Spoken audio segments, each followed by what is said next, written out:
I'm Lainey Mauger, and I welcome you to Unity of Wilmington, North Carolina's hybrid Sunday service. I'm glad to see the people here. I welcome you, and I welcome all of you out there in Cyberland, if we will.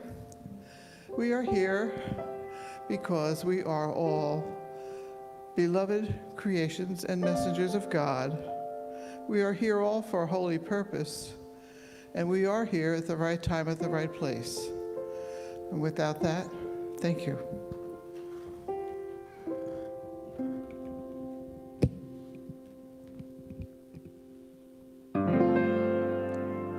Look at me, look at me. I am changing,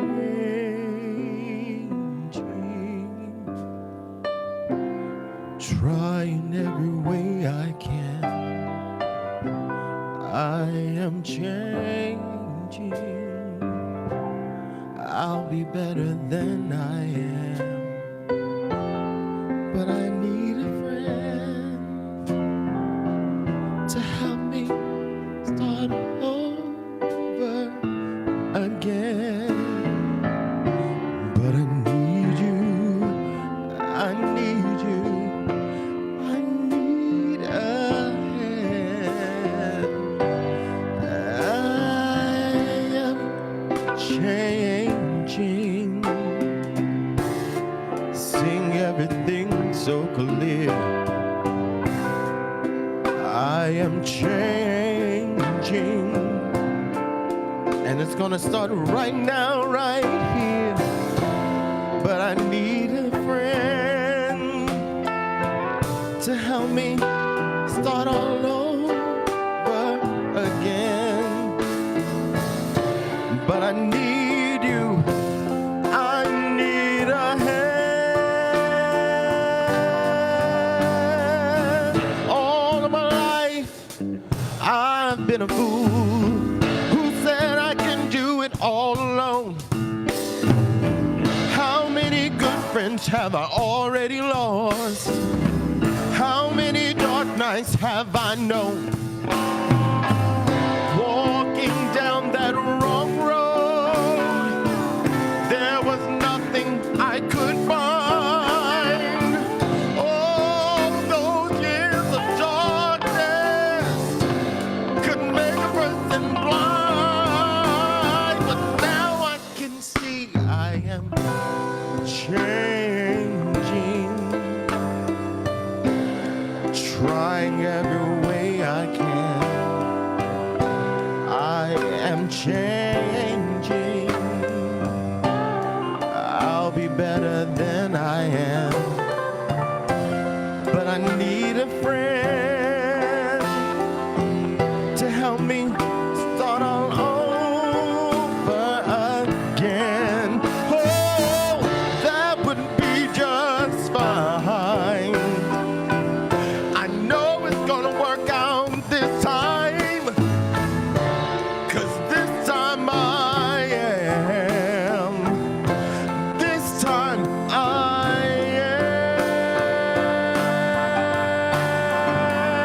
am. I am changing.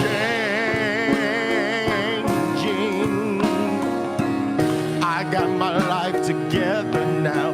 I am changing. Yes, yes, yes. I know how I'm gonna start again. I'm gonna leave my past behind. I'll change my life. I'll make a vow, and nothing's gonna stop me now.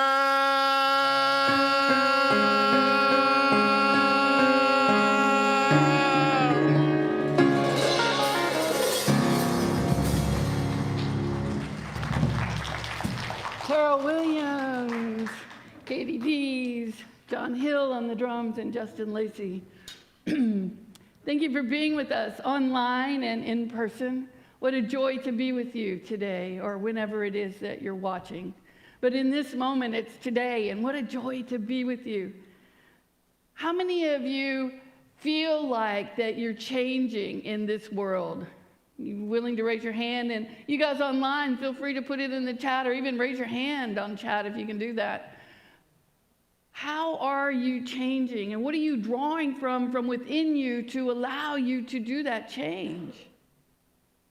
Or is the change being perpetuated from the outside, forcing you with pressure, or is it coming from the inside, inviting you with joy?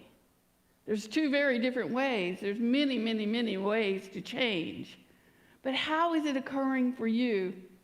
We've lived a year and a half, almost 2 years now, with what it feels like the world pushing up against us in some ways, at least this virus pushing up against us. And we've had whatever reaction or response to it that we've had, and we got to allow that to be perfect. But it never hurts to reflect on, what can I do so that no matter what's occurring outside of myself, what can I do so no matter what's occurring in my environment, that my changes are coming from this desire within me to live my absolutely best life, that there are changes that are being initiated from spirit within me or the divinity within me. So when that's happening, when the changes are coming forth from me, a desire to change, desire to do something different, I personally find it's much easier to change. Now, if somebody's pushing me from the outside to be different than I am, I have a big rebel, and that rebel shows up. You guys are laughing. It's true for many of us, and it's not a good thing or a bad thing. It's just what is for many of us. But when we can tune in and utilize our spiritual resources, then we can initiate the change from within ourselves so that we feel like we're more in control of that change. I don't personally like to feel out of control, and I haven't met very many people who like that. So I like to know that within myself and within each of you, you have this enormous toolkit. So often we don't recognize it. And sometimes we sit it on the shelf, and we know it's there, and we know if we really needed it, we could go and open it up. Maybe we have to unlock it a little bit first, but we can open it up, and we can survey what's in that tool chest. And then we can apply those practices, those tools to our lives. And my experience is when I'm willing to do that, my life gets better. My invitation to myself and to all of us is that we apply the tools that we have within us already, the tools that we have gathered along the way, and we begin to do them as a daily practice. As a daily practice. Because that's how transformation begins to come and to move forward and our lives begin to unfold with joy, is when we can do that on a very regular basis. I mean, most of us have daily practices, whether we're consciously aware of them or not, but we just do things. You know, we get up in the morning and we do whatever we do first, whether that's brush our teeth or make coffee or tea or look out the window and just enjoy the moment of the day. We have that which we do every day. What if we just added our spiritual practice into that which we do every day? Whatever that is for you, and it may be different, and maybe you're already doing it.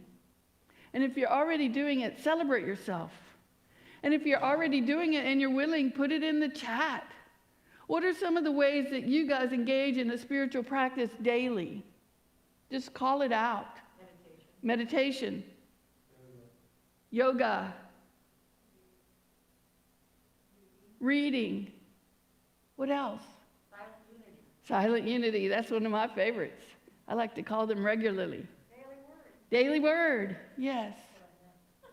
Silent unity, daily word, they're different, and they come from the same organization. And they both are powerful expressions of inviting us to be who and what we are. So you guys who are online, feel free to put it in the chat, and I'll come back and I'll answer you guys later today. So we have a spiritual practice Some of it's daily, some of it's not.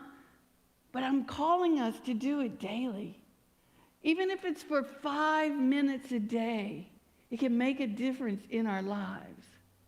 And sometimes we think, well, when I sit down to meditate, I have to meditate for an hour. That's not necessarily true.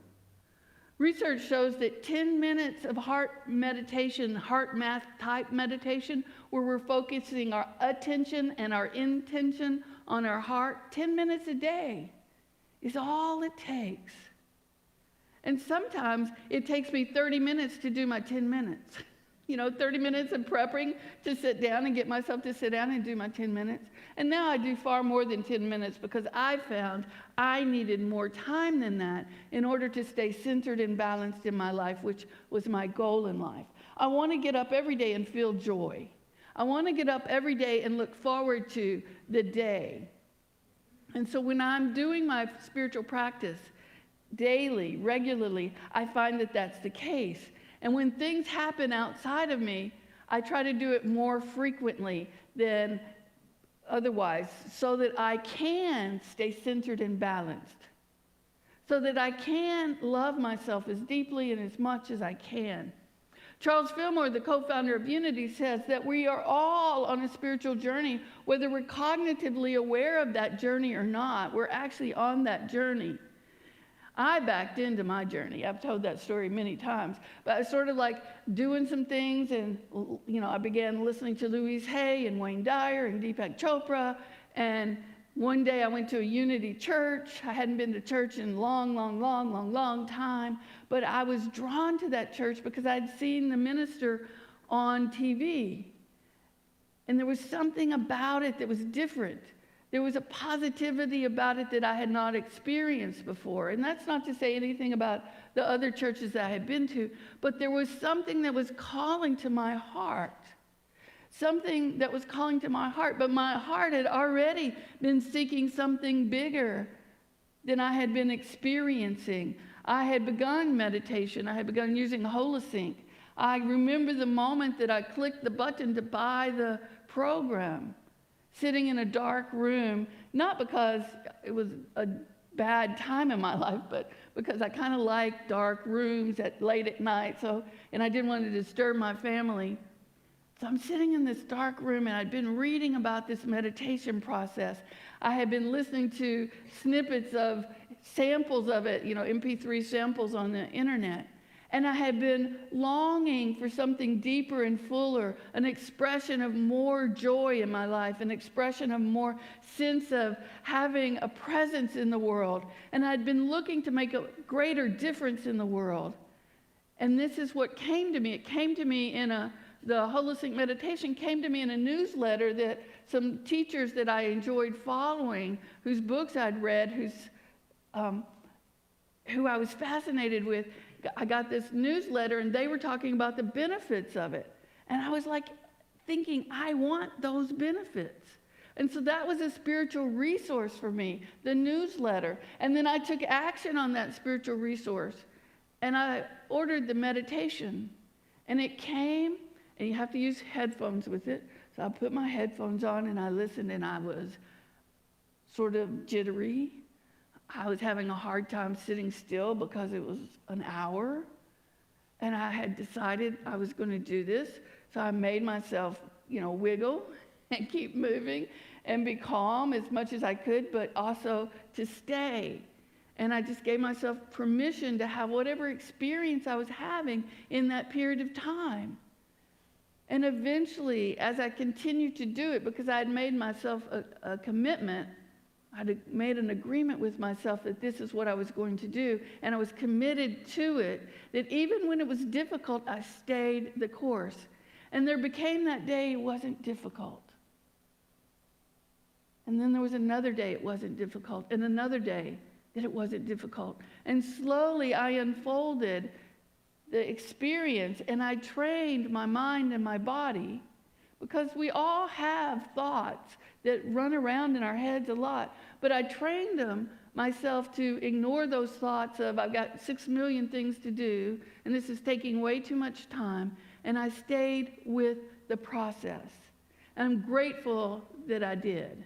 And I used it for a number of years until I felt like I had outgrown it. And whether that's true or not, I moved on to a different kind of meditation.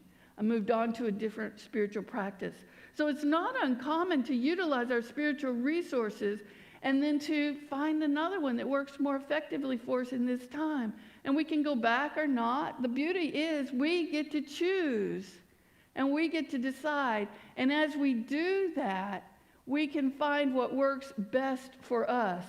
And we can know that what works best for another doesn't always work best for us.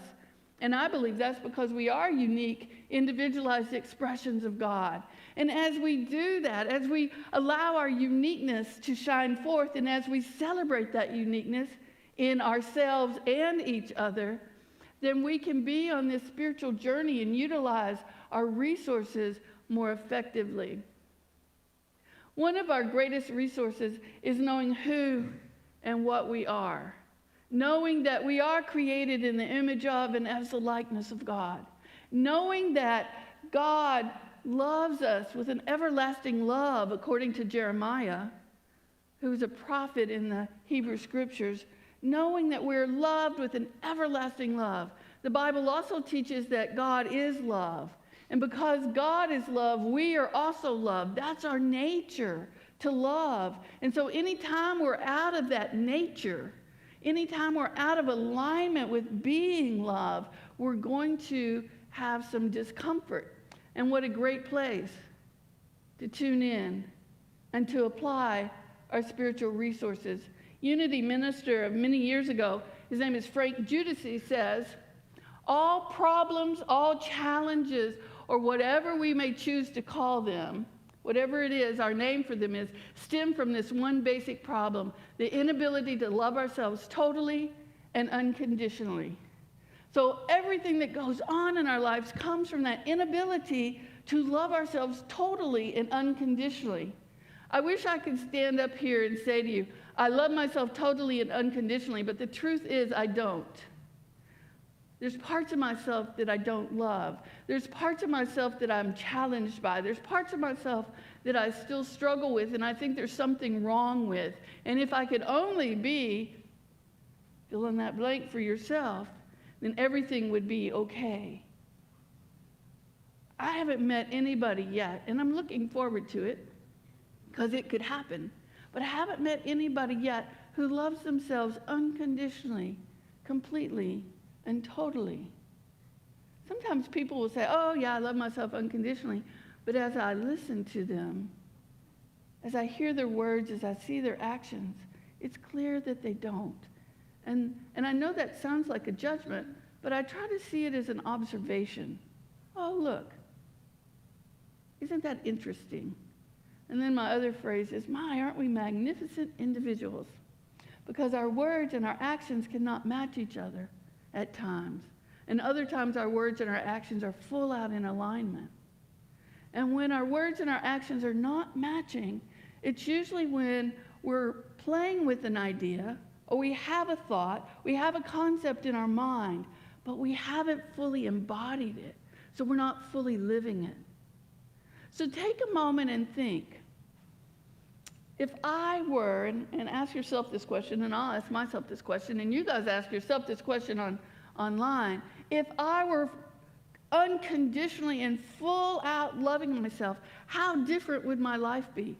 What would I be doing differently?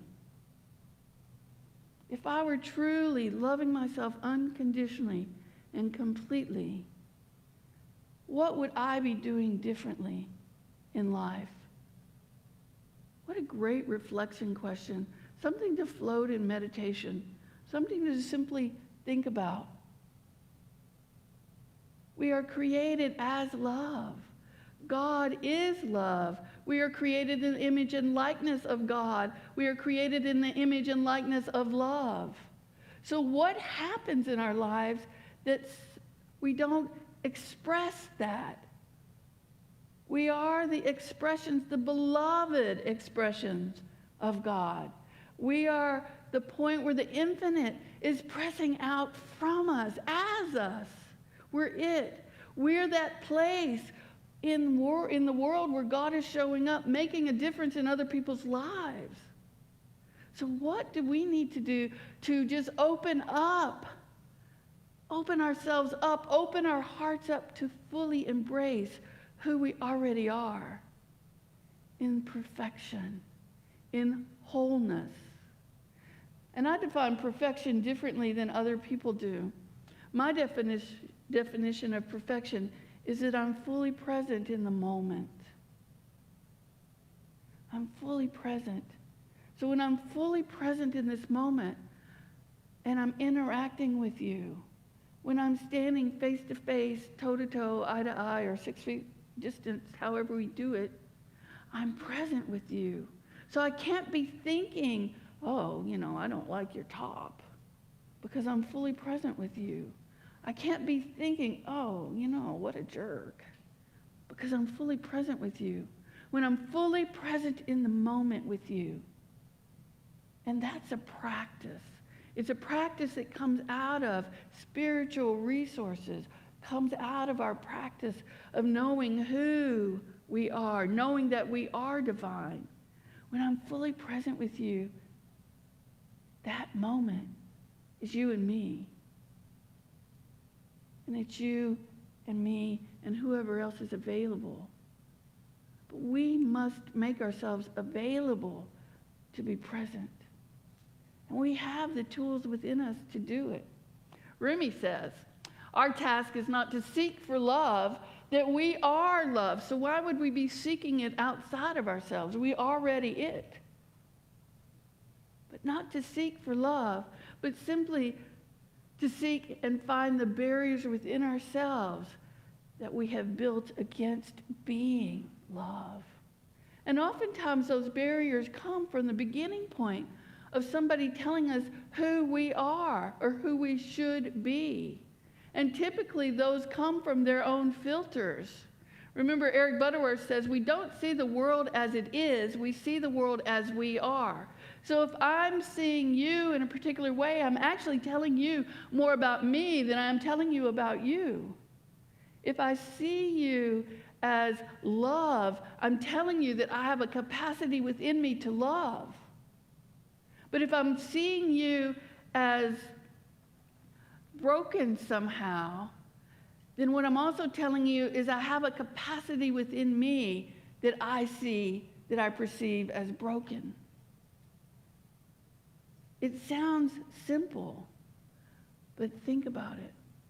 How often are we living such that we're seeing each other as love? That when we go into Walmart, and you guys know Walmart's my favorite place to pick on. When we go into Walmart, it is chaotic and there's a child screaming. How often do we think, oh man, if I just tune into my heart and I send love to the mother and the child, what a gift I'll be being to someone. Or is it, oh, I'm so annoyed by that sound, it's just like makes me, ugh. How often do we do that instead? How often do we judge the mother or the father instead of just being the presence of love? Wow, here's a situation where I could be love, and by being love, make a difference. I can look at that and say, oh, there must be some stress there, or maybe that child is tired, or maybe something else is going on that I have no clue about. But I know beyond a shadow of a doubt that what I can do, even though I don't know the circumstances, is I can be the presence of love, the radiating center of love in this moment in Walmart. And if we can do it in Walmart, or whatever your place is, then we can do it anywhere. So maybe you have a different place than Walmart. But when we can be that in the midst of what appears to be chaos, then what a difference that we make in the world. And we're utilizing our spiritual resources, because who is our greatest spiritual resource? This is a pop quiz. I see people pointing at yourself. Yes, we are. We are our greatest spiritual resources, but do we see that? We are because of who we are. We are because we are divine.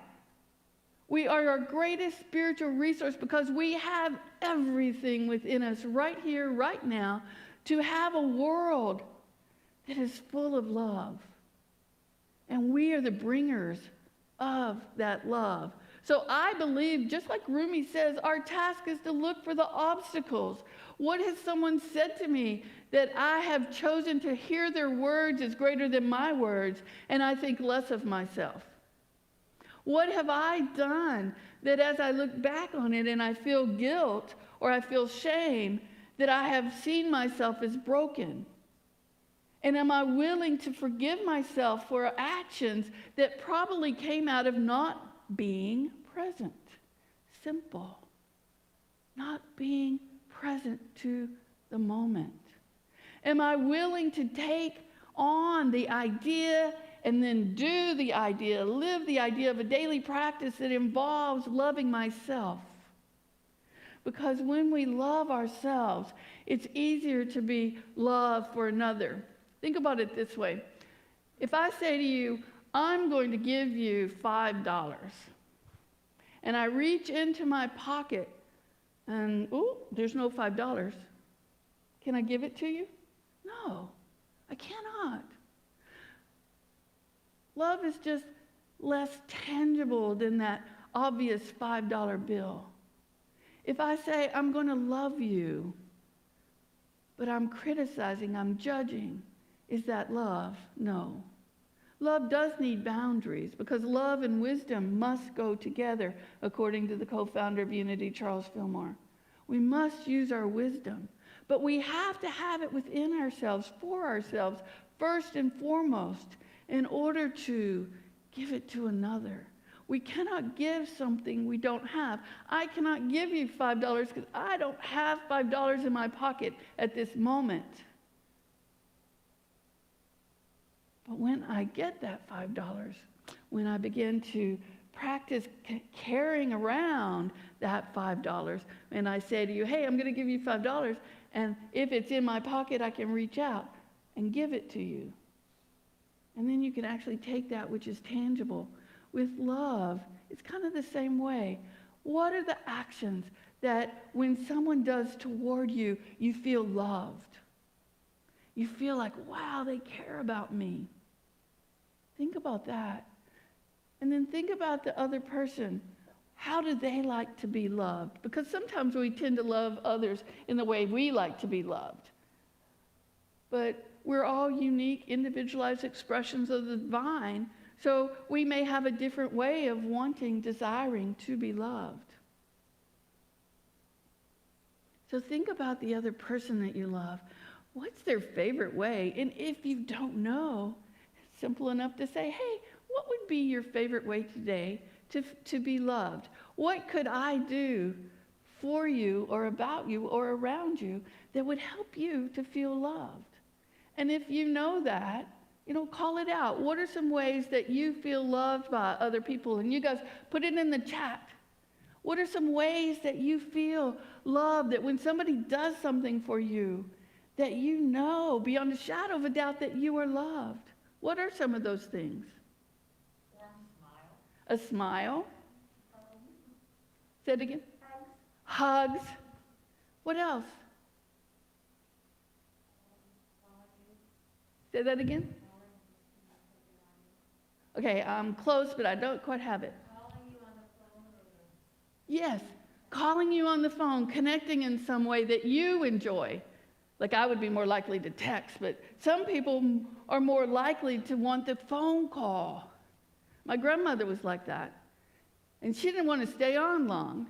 But man, if I called her, she was so happy that I had called her, and we might have a 2-minute conversation. But she felt deeply loved. So calling on the phone, that's beautiful. What else? Making the bed. Making the bed, yes. It might seem simple, but it's an act of saying, I love you. That's cool.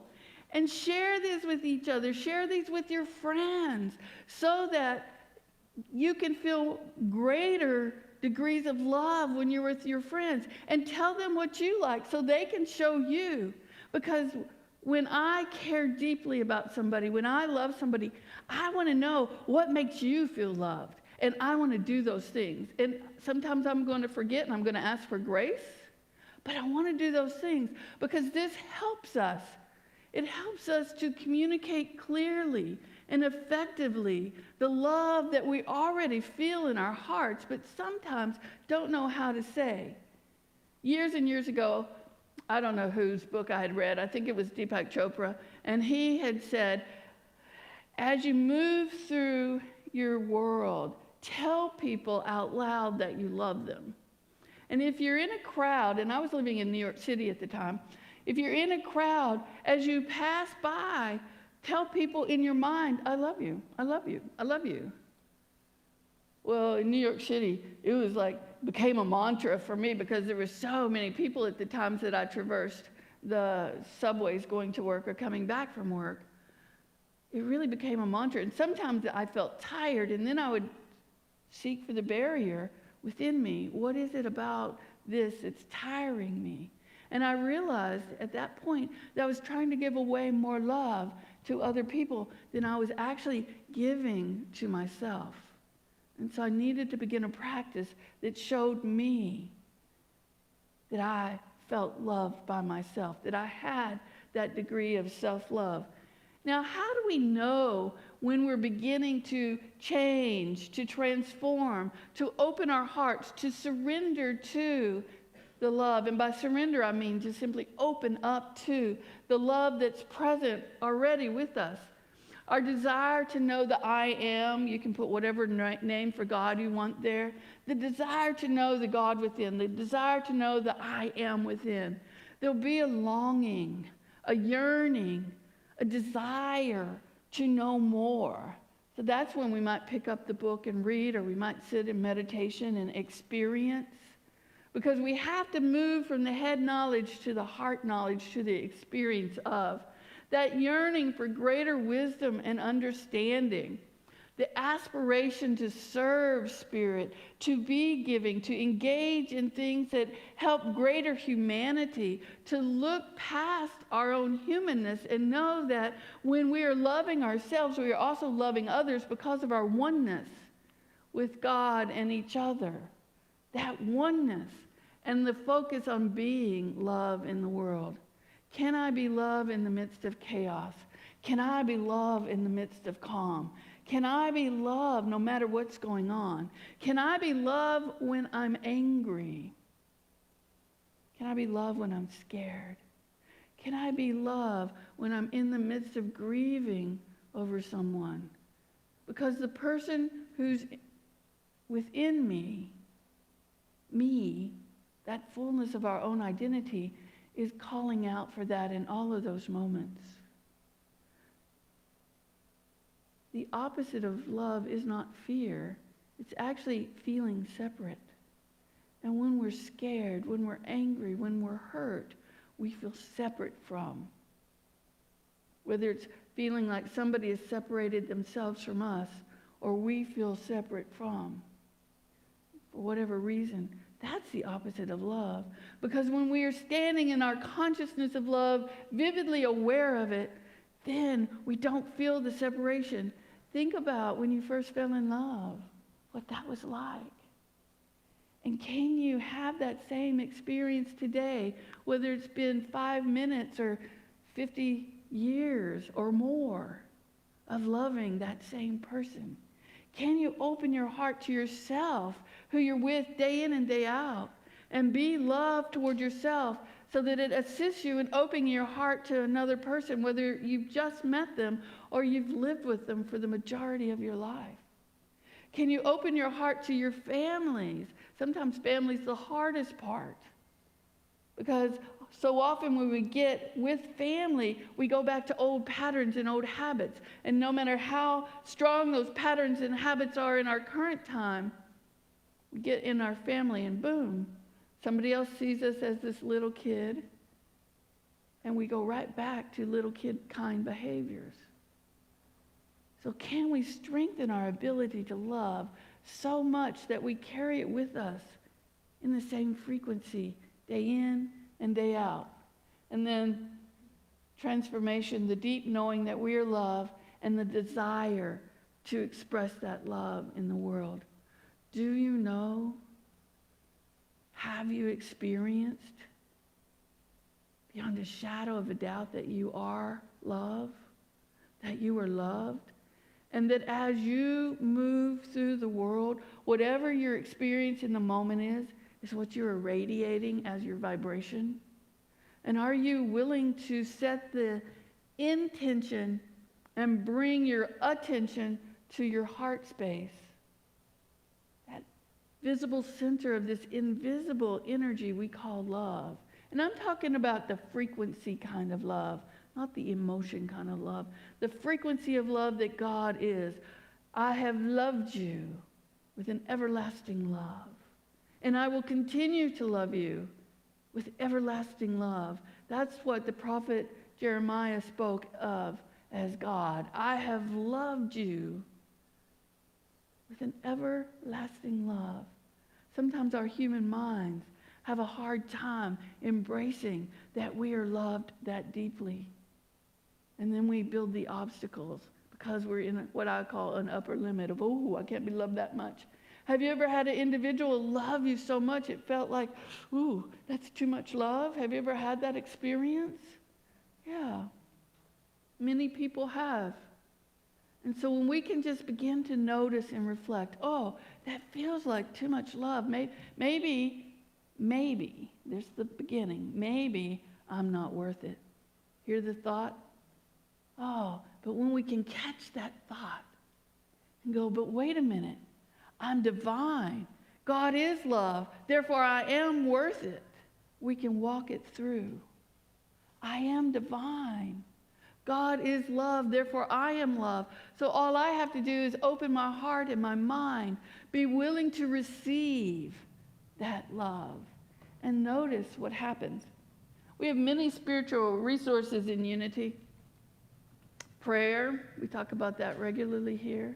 Prayer, the highest mind action on the planet. Meditation. There's many forms of meditation. My invitation is find one that you enjoy, whether it's walking or eating, whether it's sitting in the silence, whether it's guided meditation. Find something that you enjoy meditation-wise. I've told this story before. I'm going to tell it again. I have a friend. She was my piano teacher for a number of years as I was an adult. And she played the piano magnificently.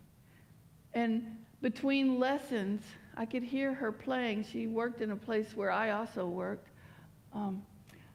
I could hear her play. And it was beautiful. And sometimes I'd be headed someplace and I would stand outside the door just to listen to her play. And week after week, she would say to me, I don't know how to meditate. And I would say to her, oh, just play the piano. Because when you are playing the piano, you are tuned in. And meditation is about tuning in to that awareness of our oneness with God.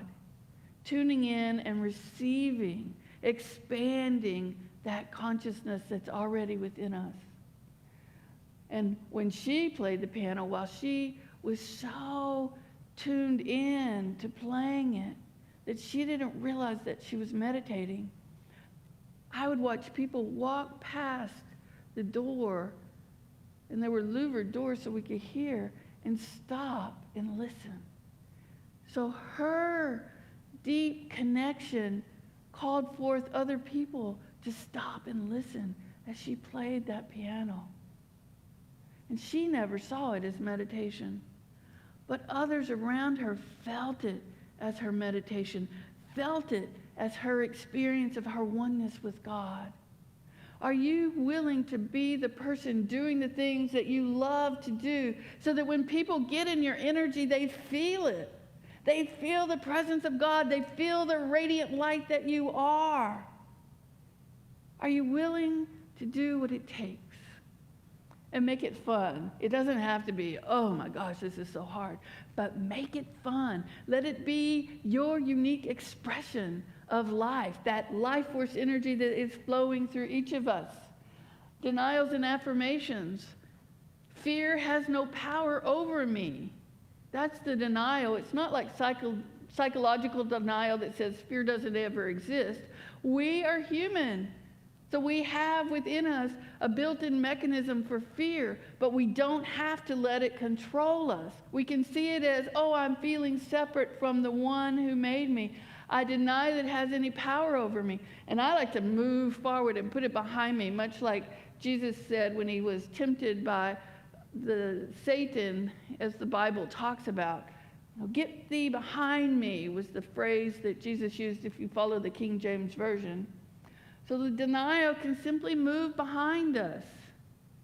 We don't see the personification of Satan in unity as a philosophy. But what we do know is that there are times when we feel tempted to come off of our spiritual path, times where we feel tempted to not see ourselves as love. And that would be some form of temptation. To be able to take classes, do workshops, to be part of retreats, whether you're leading them or attending them, helps us to broaden our spiritual resources, helps us at times to remember our spiritual resources when we've simply forgotten, increasing our self-awareness and our consciousness to reflect, to ask ourselves questions, to get an accountability buddy that says, hey, how you doing with whatever you two have set up, or 3 or 4, it doesn't matter, to have a prayer partner. To say, even if you don't pray together, to say, have you been doing your prayer practice? Have you been calling silent unity? Have you been reading your daily word? Have you been dancing in joy because your life is so fulfilling? Questions. Questions move us forward in life when we're willing to ask the big ones. Not what's wrong with me, but how can I experience more joy? How can I bring forth more love for myself? And then, if we're loving ourselves, we're just going to naturally love other people. So you can see what's going on with other individuals by the way they interact with. Do I love myself enough to set boundaries? Do I love myself enough to try new things that somebody else wants to do and I want to spend time with them, so I'm willing to do it? And then own up to the fact that, hey, that was really fun and I wouldn't have done it if it hadn't been for your influence. Are we willing to do those things? And last but not least, well, I said asking questions, ask more questions and ask some more questions. Myrtle Fillmore, talking about meditation, says, by taking time for quiet meditation, and by confidently claiming oneness with God mind, we keep the avenues of our minds open to the divine plan for us. And what is the divine plan for us? What is God's will for us? To experience as much good as we can. To experience, not to think about, not to know it's available to us, but to have the experience of as much good as we can. So if you're interested in this, I'm going to invite you into this affirmation. God within me is my greatest spiritual resource. As I apply spiritual principles, I activate my full potential in life. Is this something you're interested in? Say it with me. God within me is my greatest spiritual resource. As I apply spiritual principles, I activate my full potential in life. Let's take this into a time of brief meditation. God within me, as who and what I am. Love. Love expressing. Love learning. Love that's excited to enjoy life. Love that knows that I have the full capacity of God within me. Love. Love that step by step, as I engage in a spiritual practice on a daily or regular basis, unfolds. Love that opens. Love that embraces. Love that harmonizes. Love that truly is a healer. Healing myself for any erroneous thoughts that I have about myself. Healing my heart to know that I am not broken. Rather, I'm whole and I'm perfect and I'm complete. that I have full potential to live a life of joy if I'm willing to take the steps, step by step, to live in that manner, step by step, moment by moment. I can stand fully in the presence of the divinity that's within me, call forth the resources that are already mine, utilize those resources so that I can have a moment by moment and day by day experience of the divinity that's already within me. And I can stand on both feet and know beyond a shadow of a doubt that I'm both fully human and fully divine. And I can embrace all of the parts of myself with love. And as we come back to this time and that place, let that, I love you, I love you, let that be the words that echo in your heart. I love you.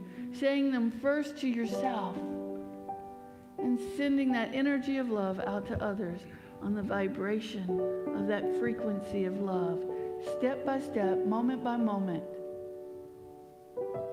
And notice what happens as you do that.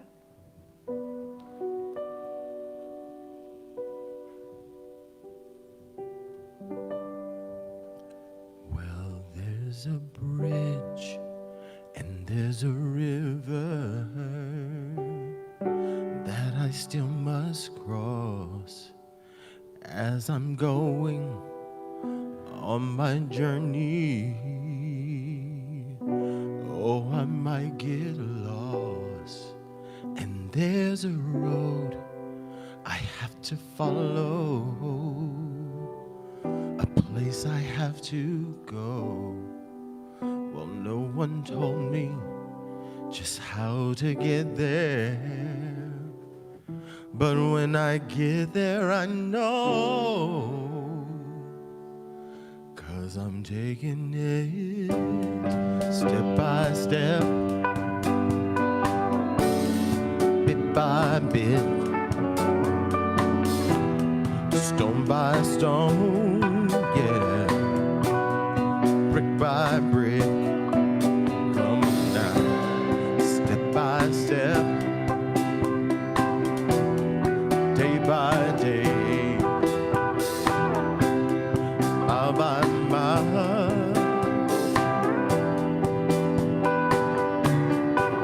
Well, this old road, it's rough and ruined, so many dangers along the way, so many burdens may fall upon me, so many troubles I might have to face. Oh, but I won't let my spirit fail me. Ooh, I won't let my spirit go. I have to get to my destination. I'm just taking it slow because you know I'm going step by step. You know I'm taking it bit by bit, bit by bit. Come on, stone by stone, yeah. Brick by brick by brick by brick by brick, step by step, day by day, mile by mile, yeah. Going wrong way, oh baby, don't give up. You got to hold on to what you got. Oh baby, don't give up. You got to keep on moving, don't stop. Yeah, I know you're hurting, and I know you're blue.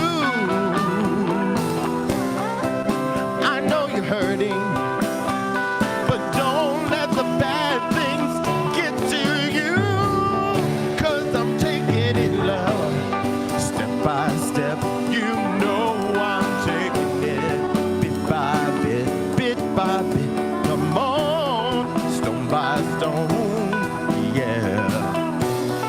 Brick by brick by brick by brick by brick, step by step. You know I'm taking this day by day.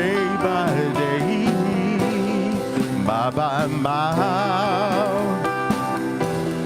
Go your own way, go your own way. Harold Williams.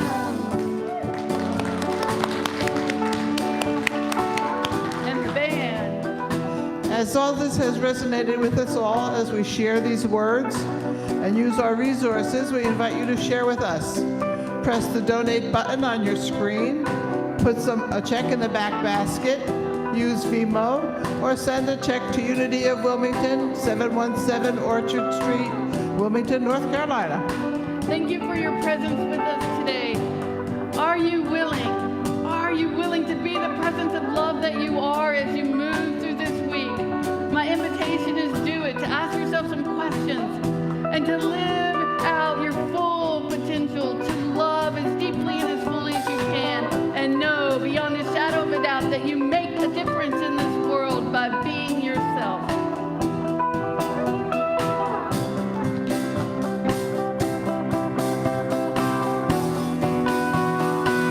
Because I'm taking it up step by step. You know I'm taking it bit by bit by bit. Come on, stone by stone, yeah. Brick by brick by brick by brick by brick, step by step. You know